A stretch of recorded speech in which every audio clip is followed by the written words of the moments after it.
Hey, what's going on guys? Phoenix here and welcome back to another video, and today I'll be showing you guys how to animate in Firealpaca. So what you will need is obviously Firealpaca, and you can use a mouse, you can use a touchpad, or you can use a drawing tablet. So what you want to do is you want to open up a layer, and how you basically do that is go to File, you open new, click new, and obviously you've got your dimensions here. That's new, I don't know what that is, so just ignore that. But you got your dimensions here, so you got width, you got height, and this is basically just this 920 and 1080. It's basically just a standard for YouTube, and that's what I'm gonna use. You can change this obviously, but I'm just gonna use this. Also, as you can see, my laser color layer, you can change this by going from transparent to color layer. And I just chose a gray background because that's what I feel comfortable animating with. Okay, so first you would need your pen thingy, and you can change this to whatever. So I think for you guys this will be at 15. I've lowered this down to a 5. Obviously you can do an 8. This one 8 looks like. You can do a 5. This is what a 5 looks like. You can even do a 0.1 if you want. This is what a 0.1 looks like. Can't really see it, but yeah. And so for you guys, the stabilizer settings will be at 0, and the zero pressure on both ends will be unchecked. You don't have to check this one. I personally do it because I don't have like a mouse. I don't have a, what's it called, a drawing tablet, and what it does, it basically leaves no edges. Also, you'll notice that my lines are jagged. I'll get to that in literally a second. I'll just explain zero pressure on both ends.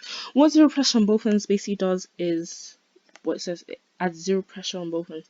So while those lines that I drew before look like not sharp, these ones look slightly more sharpened at the edge.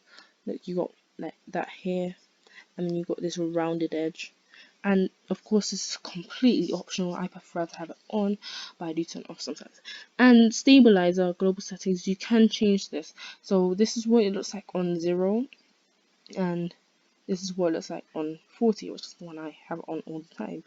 And the thing about this one is that you have to draw slower in order for the mouse key part. So as you can see, like if I want to draw squiggly lines, a circle, it looks a bit like messy. Not really here, because I can't move my fingers that far. Yeah, it looks a bit like more messy. Whereas if I had a 0, I mean it still looks messy, but it's like more, you know what I'm doing. So we're just gonna turn these two on. So we've got basically just the basics. And so what you're gonna want is to go to view, and you're going to go all the way down to onion skin mode, and you're going to press that. This is going to be really useful in a few seconds, and you'll see why. Now I don't think I'll use this animation for anything. I'll just show you how onion skin works and how to animate. So I've got my circle here, and I'm just gonna draw some ears because that's how I do it. You don't have to do it like me. Do it how you're comfortable with. So you're probably considering moving to another program. Just draw in the same way you would draw in that program. Basically, is what I'm trying to say. So I've got my ears, and then I'm gonna draw some eyes here, and this is going to be, and this is I guess it's going to be a blinking animation. So what I'm going to do now is I'm going to press this little page thingy, and that's going to open a new layer. But that's not really what I want right now. What I want is to press this folder button, and again that opens up a new folder. Also, you'll notice that this is like light pinkish color. That's what onion skin does. So you can animate what's underneath it, but obviously we can't animate on a folder layer. You can't draw on a folder layer. So we've got this. And what I'm gonna do is I'm gonna go over that by pressing folder. And also, if I were to take this off of onion skin mode, I'm basically just going to have this happen to me, and we don't want that. So I'm going to keep onion skin mode on, and I'm going to open up another frame, and this time I'm not going to have anything on it except for. So I'm going to open up another folder. I'm not going to have any other drawing except for the eyes, just because I'm going to try to make it easier for myself. So I prefer to draw at like about 6 to 10 FPS, or 6 to 8 for me. 6 to 10, 6 to 8. But this might change for you guys, so some of you guys can draw up to 60 FPS, but you cannot draw in between, which is the downsides of Firealpaca, which is really sad, but it's fine. And so because of that, I'm kind of like limited to how much I can draw, but it's okay because I use something else which I'm not really gonna get into, but I basically use that to edit. So if you guys want to know how I edit my animations, I guess I can do a video on that as well. So as you can see here, I've been able to just make the eyes gradually close, and I will add a few in-betweens in a bit. Then I'll just finish this one, and obviously I'll show you guys how to add in-betweens. It's actually a lot more simple than you guys would think it is. So I'm going to add one more frame, and that will be the eyes closing. Okay, so the eyes are completely closed at this point.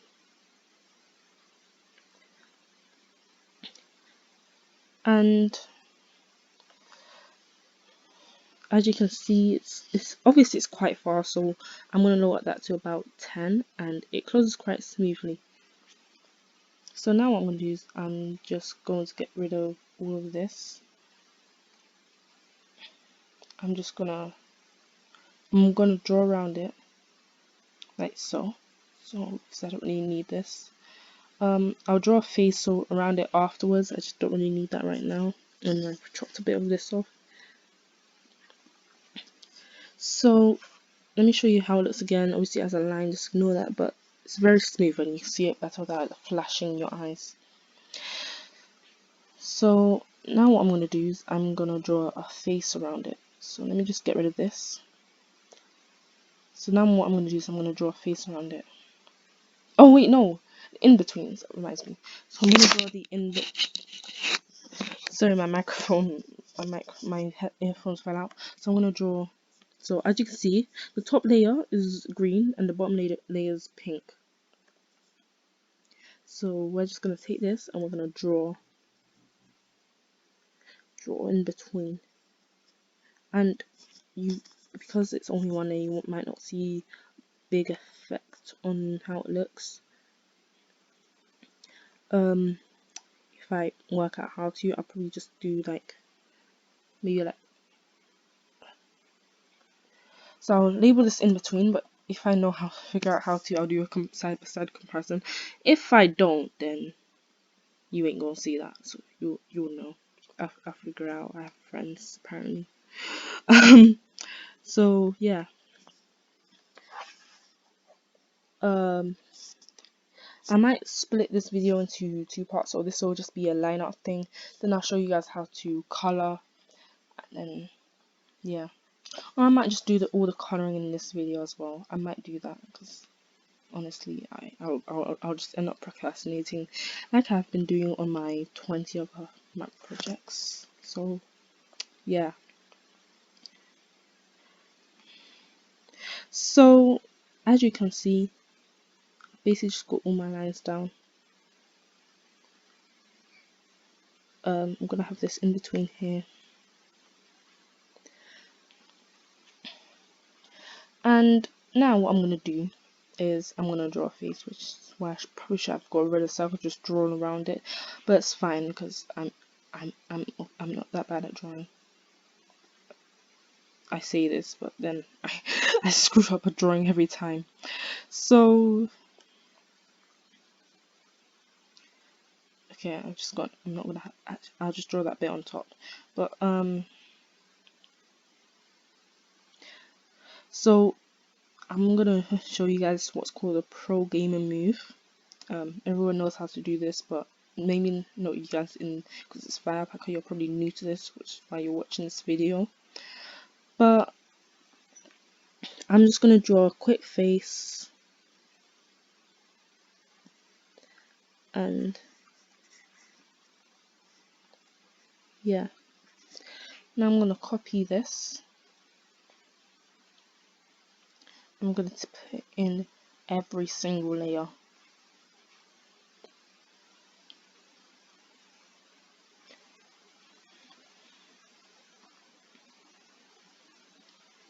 I might do this in 3 different parts, so in fact I think I will, because now that I think about it, I feel really lazy.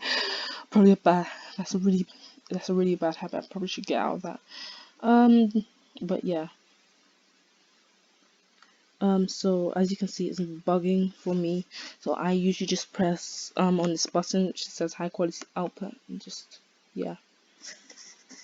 So as you can see, it's a smooth animation and it's well done. Um, I'm gonna randomly color this in. So I'm just gonna fill that in, because for some reason I'm suddenly feeling a lot more productive. And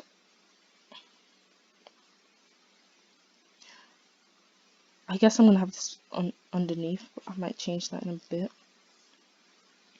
So I'm gonna choose a random color from one of my palettes. This isn't an OC, though. Might turn it into an OC.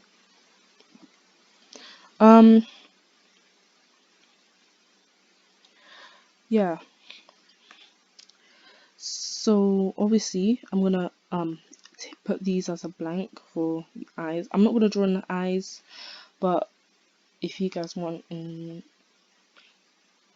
the next one, I'll just, so the next one will be for shading. So if you want to know how to shade in Firealpaca, or if you want me to do any tips or anything like that, I can do that.